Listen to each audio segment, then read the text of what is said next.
Adolf Hitler was able to exploit the general discontent among the Germans. Adolf Hitler வந்து Germany நாட்டை சேர்ந்தவர். Germany நாட்டுக்காரங்களை Germans சொல்லுவாங்க. Germany கண்ட்ரியோட name, ஜெர்மன்ஸ்ன்றது அந்த நாட்டுல இருக்கிறவங்க பேரு. ஃபார் எக்ஸாம்பிள் இந்தியானா கண்ட்ரியோட பேரு, இந்தியன்ஸ்னா அந்த கண்ட்ரியில இருக்கவங்க பேரு. அப்ப ஜெர்மனி நாட்டுக்காரங்க கிட்ட இருந்த டிஸ்கண்டென்ட்னா திருப்தி அளிக்காம இருக்கிறது அவங்களுக்கு, இல்ல அவங்க எது மேலேயாவது கோபமா இருக்கிறது. அந்த விஷயத்த ஜெனரல்னா பொதுவா அவங்க கிட்ட இருந்த அந்த கோபமான தன்மைய இவரு உபயோகப்படுத்திக்கிட்டாரு. எக்ஸ்ப்ளாய்ட்னா உபயோகப்படுத்திக்கிட்டாருன்னு அர்த்தம். அவங்க திருப்தியா இல்ல, ஏதோ ஒரு விஷயத்துல அவங்களுக்கு சரியில்லைன்னு அவங்களுக்கு தோணுது. அந்த விஷயத்த அடால்ஃப் ஹிட்லர் வந்து உபயோகப்படுத்திக்கிட்டாரு. ஏபிள்னா உபயோகப்படுத்திக்க அவரால் முடிந்ததுன்னு அர்த்தம். Gifted with great oratorical skills. ஒரட்டோரிக்கல்னா பேசும் திறமைன்னு அர்த்தம். பேசும் ஸ்கில்ஸ்னா திறமை. அது வந்து அவர்கிட்ட சிறப்பா இருந்தது. கிஃப்டட்னா அவருக்கு பிறவியில இருந்தே இருந்ததுன்னு அர்த்தம். அவர் பிறப்புல இருந்தே. கிஃப்டட்னா அவருக்கு பிறப்புல இருந்தே இருந்ததுன்னு அர்த்தம். புரிஞ்சிருக்கும்னு நினைக்கிறேன். பிறப்புல இருந்தே ஒருத்தவங்களுக்கு ஏதாவது ஒரு திறமை இருந்ததுன்னா கிஃப்டட் வித்னு சொல்லுவாங்க. He was able to sway the people. அது மாதிரி பேச்சு திறமை அவர்கிட்ட இருந்ததுனால அவரால முடிந்தது என்னன்னா மக்களை பீப்புள தன் பக்கம் இழுத்துக்க முடிஞ்சது. By his impassioned speeches. ஸ்பீச்சஸ்னா பேச்சு திறமை, ஒரட்டோரிக்கல்னா பேச்சு திறமை நம்ம ஏற்கனவே பார்த்தோம் அந்த ஸ்கில்ஸுக்கு. ஸ்பீச்சஸ்னா பேச்சு பேசுறாங்கல்ல, அதுக்கு பேர் ஸ்பீச்சஸ். ஸ்பீச் காம்படிஷன் அப்படிலாம் கேள்விப்பட்டிருப்பீங்க. ஸ்பீச்சஸ்னா பேசுறது. இம்பேஷன்னா ரொம்ப பற்றோட, நாட்டு மேல ரொம்ப பற்றோட பேசுறதுக்கு இம்பேஷன். பேஷன்னா ரொம்ப அதுல ஈடுபாடோட பேசுறதுன்னு அர்த்தம்.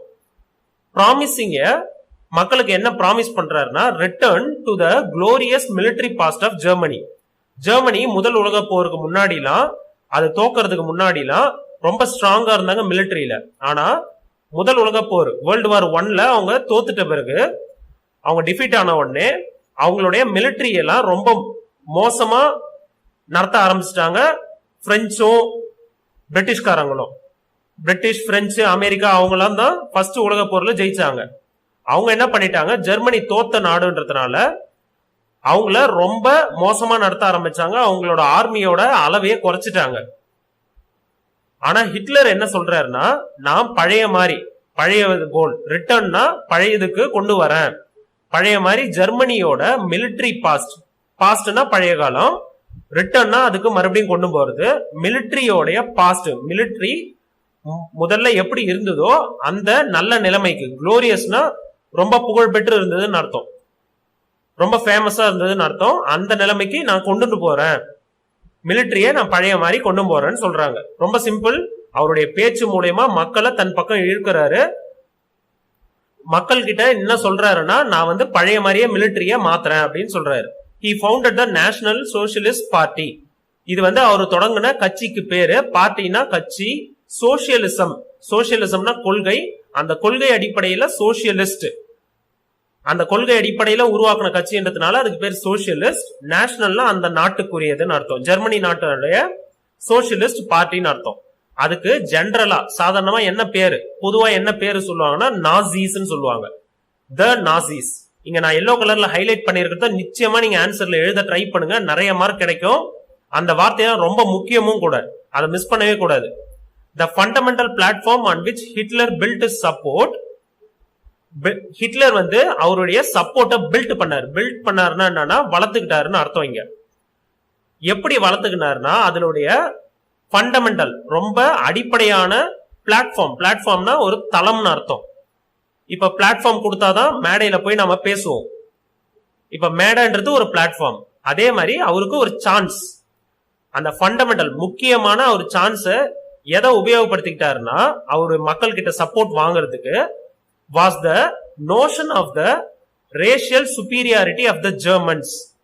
ஜெர்மன் நாட்டுக்காரங்க வந்து இன அடிப்படையில ரொம்ப பெரியவங்க, பெரிய ஆளுங்க, மத்த இனத்தை கம்பேர் பண்ணும்போது அவங்கதான் சுப்பீரியர், ரொம்ப பவர்ஃபுல் அப்படின்ற நோஷன்னா ஐடியா.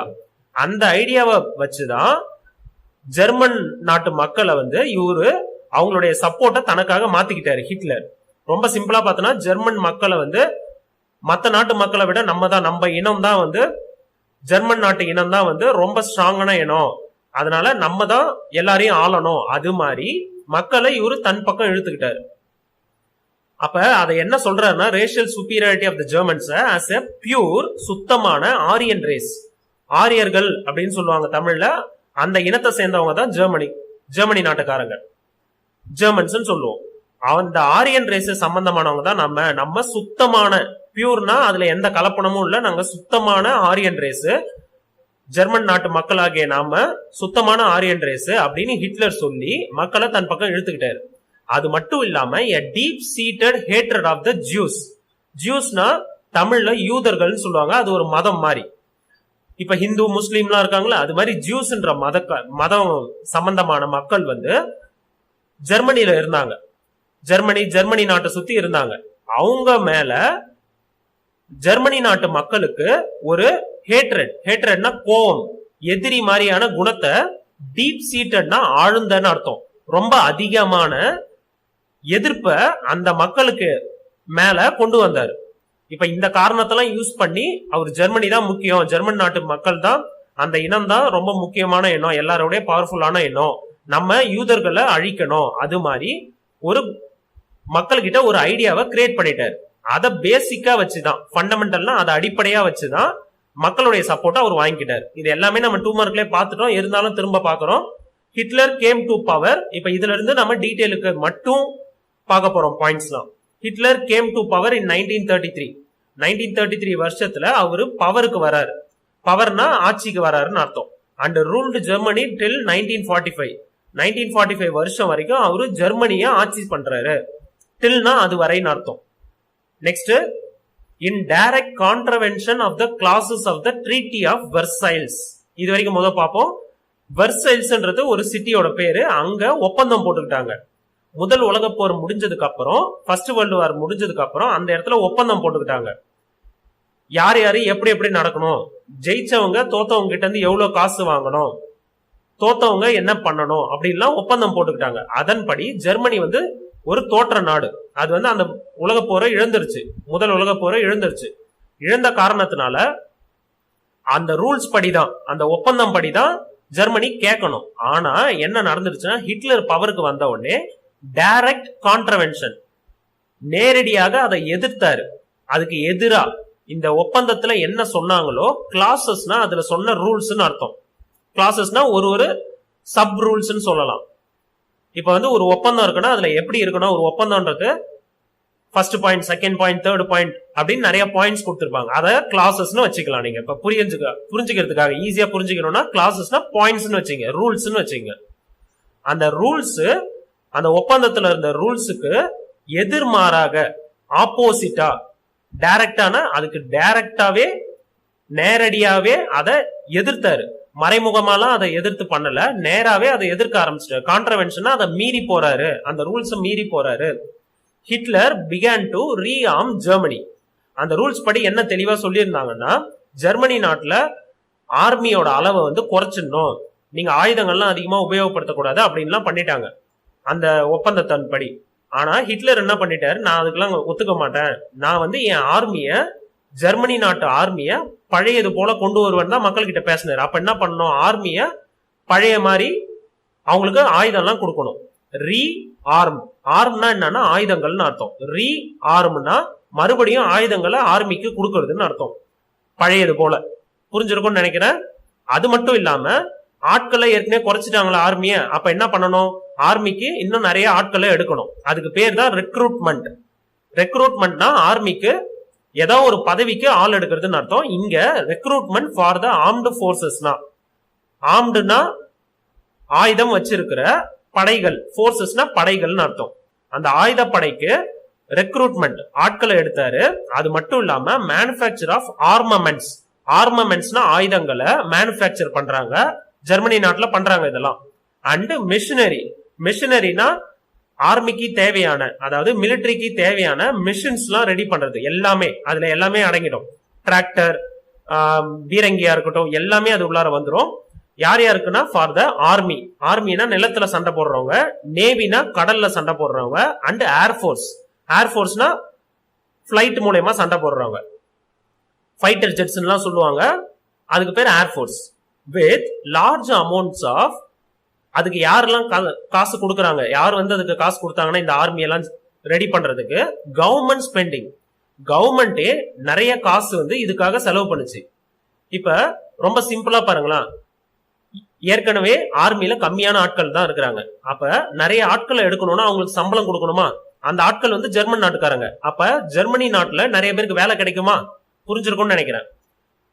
ஆர்மியில ஆட்கள் குறைவா இருக்கிறாங்க, அப்ப ஆட்களை எடுக்கிறாங்க, ஜெர்மனி நாட்டுல இருந்தே ஆட்கள் எடுக்கிறாங்க. அப்ப அந்த நாட்டுல வேலை இல்லாம இருக்கிறவங்க எல்லாம் ஆர்மியில சேரலாமா, அவங்களுக்கு சம்பளம் கிடைக்குமா, மக்களோட நிலைமை மாறுமா.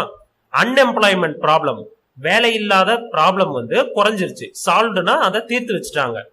இப்ப மக்களுக்கு வேலை இல்லாம இருந்தாங்க, அவங்க வந்து பழையது போல வேலை எல்லாம் அவங்களுக்கு கிடைச்சிருச்சுன்னு வச்சுங்க. அவங்க என்ன பண்ணுவாங்க, அவங்க கிட்ட சம்பளம் கிடைக்கும், அவங்க கிட்ட காசு அதிகமா கிடைச்சதுன்னா அவங்க செலவு பண்ண ஆரம்பிப்பாங்க. செலவு பண்ணாங்கன்னா பொருள்லாம் நிறைய வாங்குவாங்க. பொருள் நிறைய வாங்கினா அந்த ஊர்ல ட்ரேட் எல்லாம் நல்லா நடக்கும். அதாவது வணிகம், வர்த்தகம் எல்லாமே நல்லா நடக்கும். பொருள் எல்லாம் வாங்குறோம்னா என்ன நடக்கும், கடைக்காரங்களுக்கு நிறைய காசு கிடைக்கும், கவர்மெண்ட்டுக்கு வரி மூலியமா நிறைய காசு கிடைக்கும். அப்ப பொருளாதாரம், எக்கனாமி வந்து ரிவைவல், பழையது போல வந்துருச்சு. புரிஞ்சிருக்கும்னு நினைக்கிறேன். ரொம்ப சிம்பிள். ஒரு கவர்மெண்ட் வந்து நிறைய காசு செலவு பண்ணி ஆட்களை எடுத்து அவங்களுக்கு சம்பளம் கொடுக்குறாங்க. அந்த சம்பளத்தை வந்து அந்த சோல்ஜர்ஸ் என்ன பண்ணுவாங்க, பொருள்லாம் வாங்குவாங்களா, அந்த பொருள்லாம் வாங்கும் போது அது கடைக்காரங்களுக்கு போய் கடைக்காரங்கள் வந்து கவர்மெண்ட்டுக்கு டாக்ஸ் கட்டுவாங்க. அப்ப கவர்மெண்ட்டுக்கு திரும்ப அந்த காசு வரும். இதன் மூலயமா மக்கள்கிட்டயும் காசு இருக்கும், கவர்மெண்ட் கிட்டயும் காசு இருக்கும். இதோட பாதிப்பு என்னன்னா, இதோட நல்ல விதம் அவங்க ஜெர்மனி நாட்டுக்கு எப்படி வந்து இது நல்லதா அமைஞ்சதுன்னா, அவங்களுடைய எக்கனாமி, பொருளாதாரம் வந்து பழையது போல நல்ல நிலைமைக்கு வந்துருச்சு. ரிவைவல்னா நல்ல நிலைமைக்கு வந்துருச்சு பழையது போல அப்படின்னு அர்த்தம். எதனால இதெல்லாம் நடந்தது, கவர்மெண்ட் அதிகமான லார்ஜ் அமௌண்ட்ஸ் ஆஃப் மணியை ஸ்பெண்ட் பண்ணாங்க, செலவு பண்ணாங்க. எதுல, அவங்களோட ஆர்மி, நேவி, ஏர்ஃபோர்ஸ், மிலிட்டரியில செலவு பண்ணாங்க. இதனால என்ன நடந்தது, அன்எம்ப்ளாய்மெண்ட் ப்ராப்ளம் வந்து சால்வ் ஆயிடுச்சு, அந்த ப்ராப்ளம் தீர்ந்துருச்சு. அது மட்டும் இல்லாம அவங்களுடைய பொருளாதாரமும் நல்ல நிலைமைக்கு வந்துருச்சு. புரிஞ்சிருக்கும்னு நினைக்கிறேன். இது வரைக்கும் ரொம்ப simple. Next, Italy's break with Britain and France in the wake of Mussolini's invasion of Ethiopia resulted in better relationship between Italy and Germany. ரொம்ப ஈஸியான பாயிண்ட். இத வேர்ல்டு வார் 1 நீங்க படிச்சிருந்தீங்கன்னா அந்த டீடைலா நான் டீடைலா எக்ஸ்பிளைன் பண்ணியிருக்கேன், ரொம்ப விரிவா எக்ஸ்பிளைன் பண்ணியிருக்கேன். அதை பார்த்ததுல உங்களுக்கு நல்லா புரிஞ்சிருக்கும். பிரிட்டனும் பிரான்ஸும் ஒரு டீம், அவங்க கூட தான் இட்டாலியும் ஃபர்ஸ்ட் வேர்ல்டு வார் அப்ப இருந்தாங்க. ஆனா என்ன நடந்ததுன்னா, முசோலினி என்றவர் இட்டாலி நாட்டோட தலைவர், அவரு எத்தியோப்பியான்ற நாட இன்வேஷனா படையெடுத்து போறதுன்னு அர்த்தம். எத்தியோப்பியா யார் கையில இருந்ததுன்னா, பிரிட்டனும் பிரான்ஸ் டீம், அது ஒரு டீமா இருந்தாங்கல்ல, அவங்க கிட்டதான் இந்த நாடு இருந்தது. அந்த நாட்டுக்கு மேலேயே முசோலினின்றவர் படையெடுத்ததுனால, இட்டாலி நாடு படையெடுத்ததுனால, இட்டாலியும் இந்த நாடும் ஏற்கனவே ஒரே டீமா இருந்தாங்கல்ல, அவங்க பிரிஞ்சுட்டாங்க. புரிஞ்சிருக்கும்னு நினைக்கிறேன். இட்டாலி வந்து பிரேக் ஆயிட்டாங்க, யாருகிட்ட இருந்து, பிரிட்டன் கிட்ட இருந்தும் பிரான்ஸ் கிட்ட இருந்தும் பிரேக் ஆயிட்டாங்க. எதனால, இந்த வேக் ஆஃப், என்ன காரணத்தினாலனா, முசோலினி வந்து எத்தியோப்பியாவை படையெடுத்ததுனால இவங்க பிரிஞ்சுட்டாங்க. இதன் மூலமா என்ன நடந்ததுன்னா, ரிசல்டட் இன், இதனால என்ன விளைவு ஆச்சுன்னா, better relationship between Italy and Germany. Italy தனியா பிரிஞ்சு வந்துருச்சா, பிரிட்டனும் பிரான்ஸும் விட்டு வெளியே வந்துருச்சா, அந்த நாட்டை விட்டு, அந்த நாடு கூட இருந்த ஃப்ரெண்ட்ஷிப்பை விட்டு வெளியே வந்துருச்சு. அப்ப இவங்களோட எதிரி யாரு, பிரிட்டனுக்கும் பிரான்ஸுக்கும் யாரு எதிரி, ஜெர்மனி. அப்ப ஜெர்மனி கூட போய் இட்டாலி சேர்ந்துக்கிட்டாங்க. அவ்வளவுதான், ரொம்ப ஈஸி. ரிலேஷன்ஷிப் பிட்வீன் இட்டாலியும் ஜெர்மனியும் இம்ப்ரூவ் ஆயிடுச்சு. ரொம்ப சிம்பிளா பாத்தீங்கன்னா, இட்டாலி, பிரிட்டன், பிரான்ஸும் ஒரே டீம் ஃபர்ஸ்ட். அதுக்கப்புறம் இட்டாலி நாடு வந்து எத்தியோப்பியாவை அட்டாக் பண்றாங்க. எத்தியோப்பியான்றது ஆப்பிரிக்கால ஒரு கண்ட்ரி. அந்த கண்ட்ரியை யார் வச்சிருந்தாங்கன்னா, பிரிட்டன், பிரான்ஸ் தான் அந்த கண்ட்ரியை வச்சிருந்தாங்க. இதனால கோபம் ஆயிட்டு பிரிட்டன், பிரான்ஸ் வந்து இட்டாலியும் பிரிஞ்சுட்டாங்க.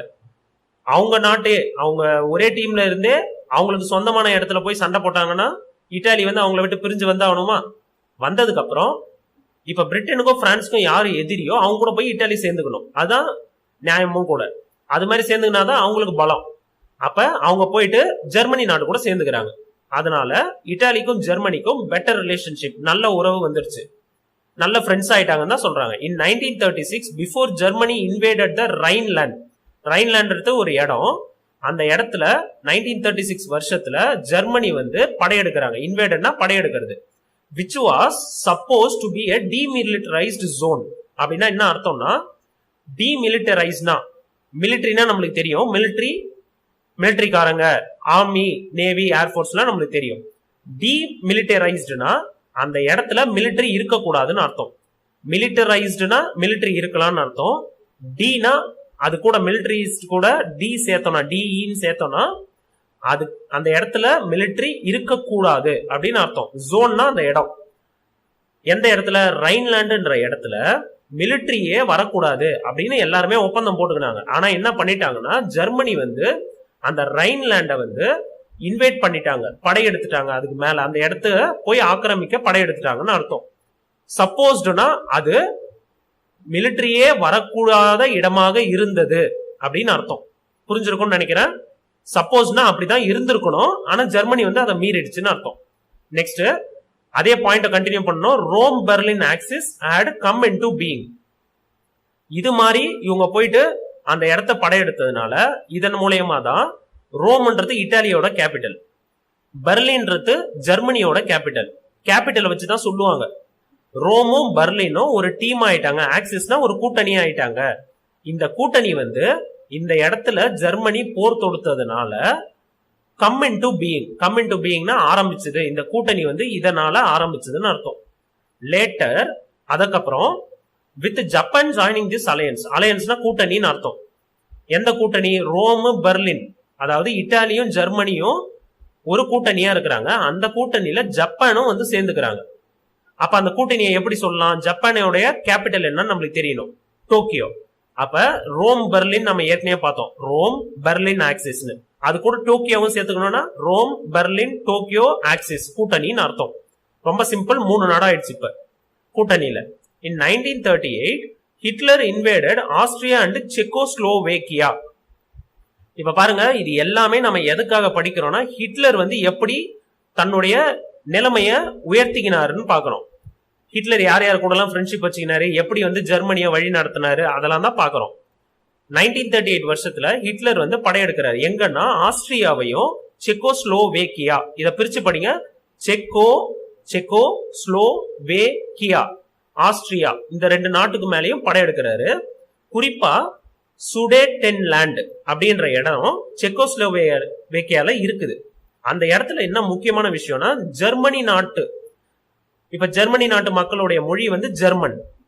அந்த ஜெர்மன் மொழி பேசும் மக்கள் வந்து நிறைய பேர் அங்க இருந்தாங்க. அண்ட் இதனால என்ன ஆச்சுன்னா, ஹிட்லர் என்ன சொன்னாருன்னா, அவர் கிளைம் பண்றாரு, அவர் சொல்றாரு, என்ன சொன்னாருன்னா, was that German speaking people, German மொழி பேசுற மக்கள் எங்கெங்கெல்லாம் இருக்கிறாங்களோ அந்த இடத்தை எல்லாத்தையும் சேர்த்து ஒரே நாடா மாத்தணும். அப்படின்னா சிம்பிளா என்ன, செக்கோஸ்லோவியால சுதேட்டென்லாண்ட்னு ஒரு இடம் வந்ததா, அந்த இடத்த இவங்க ஆக்கிரமிக்கணும்னு நினைக்கிறாங்க, ஜெர்மனி போய் பிடிச்சிக்கணும்னு நினைக்கிறாங்க. புரிஞ்சிருக்கும்னு நினைக்கிறேன். இந்த காரணங்களால ஜெர்மனியில ஹிட்லர் வந்து, ஜெர்மனி நாட்டுல தான் ஹிட்லர் வந்து தலைவர் ஆயிட்டாரு. அவர் வந்து உயர்ந்துகிட்டே வராரு, அவருடைய பவர் எல்லாம் அதிகமாயினே வருது. நிறைய கண்ட்ரிய பிடிக்கிறாரு, நிறைய கண்ட்ரிய ஃப்ரெண்ட்ஸும் ஆக்கிக்கிறாரு. இதனால அவங்களுடைய பவர் வந்து ரொம்ப அதிகமாயிடுச்சு, ஹிட்லருடைய பவர் ரொம்ப அதிகமாயிடுச்சு.